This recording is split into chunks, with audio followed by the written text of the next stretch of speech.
Creamy chicken is an easy-to-make recipe that you can indulge at any time when craving comes. I'll give it a twist compared to most usual creamy chicken recipe. I'll wrap it with bacon for additional flavor. Now to start with, let's prepare our chicken.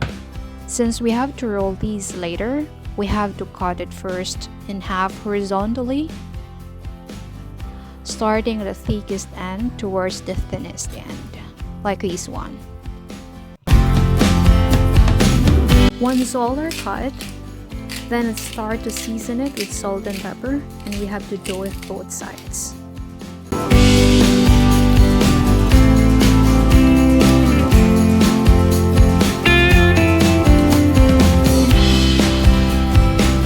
Then we have to add thyme.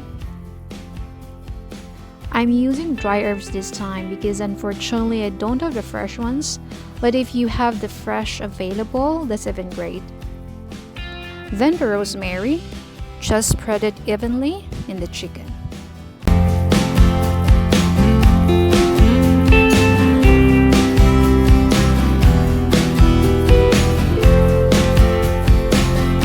Then last is the paprika. Just give it a little bit to give some spice.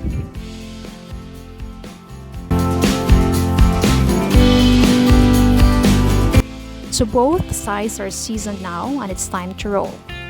I have here bacon and some toothpicks to lock the roll. Start rolling the meat from the thickest to the thinnest, or you can reverse it. Either way it will work.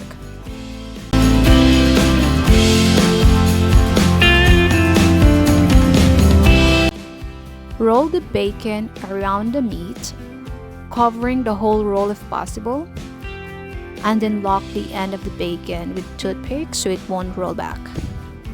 I would suggest to use the honey-cured bacon because it has the sweetness already in it that's really helpful in the making of a good cream sauce.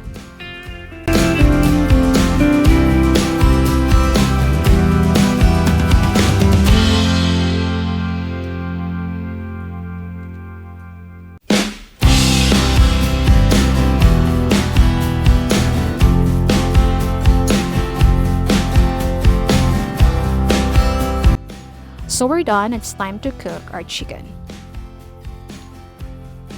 Heat the pan to medium or medium-high, then we add the oil. You can choose any oil of your preference, but it really doesn't matter. I'm using olive oil right now. Then we now put our chicken. We don't want the chicken to be burned outside and it's still raw inside, especially that we roll it.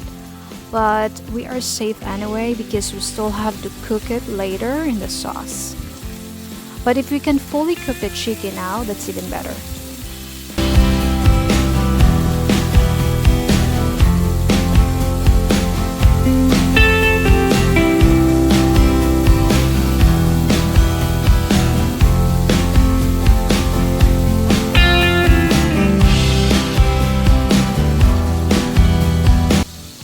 Reduce the heat if necessary.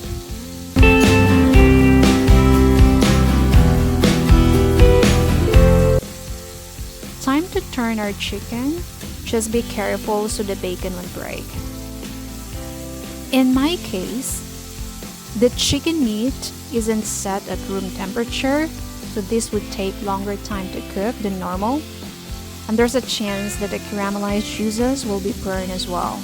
So I would suggest that when you cook this recipe, make sure to set your chicken out in the fridge for at least 30 minutes so it will be in a room temperature before cooking. Then I'm sure it will give you a perfect finish. You can actually feel if the roll is done by squeezing it with the tongue. If it feels soft, it's still raw inside.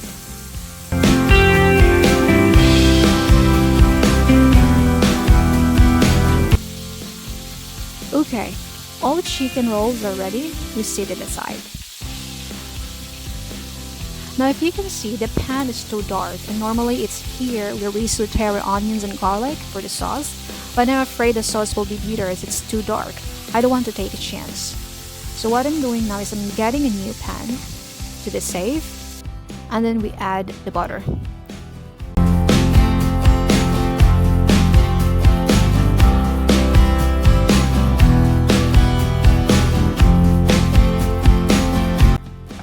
Then we saute our finely chopped onion first. We wait a little bit until the onions turn to be translucent. That's when the juices have been released, and that's what we need. And then we add our minced garlic. We wait until the garlic turns to be a little bit brown in color.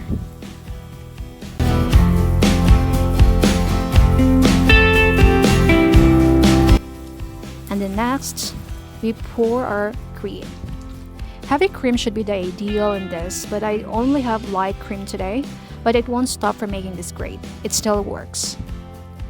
It will thicken anyway as it slightly boils because cream is a binding agent, so not much of a problem. Then we add pepper. Just pepper this time because we already seasoned the chicken earlier, and also the cheese later will give it a taste. And in time for our cheese. I'm living in the north part of Sweden, and we have here a very delicate cheese full of taste, so this is what I'm using right now. Usually Parmesan cheese is the most used in cream sauce, so you can use it too. As you can see, it's been simmering now, and we can lower the heat a little bit, and then we put back our chicken.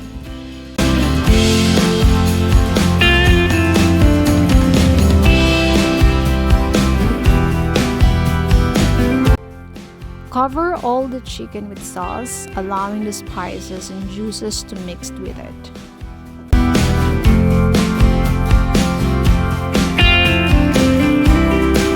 Then to finish it right before serving, I would like to add some Arugula. It's a very good combination with this creamy chicken. But take note though, to put it just right before serving, otherwise it will lose its freshness. Spinach is a substitute if you don't have or don't like arugula for some reasons, or you can just keep it and sprinkle it with fresh chopped parsley instead. There you have it. Hope you enjoy and see you next time.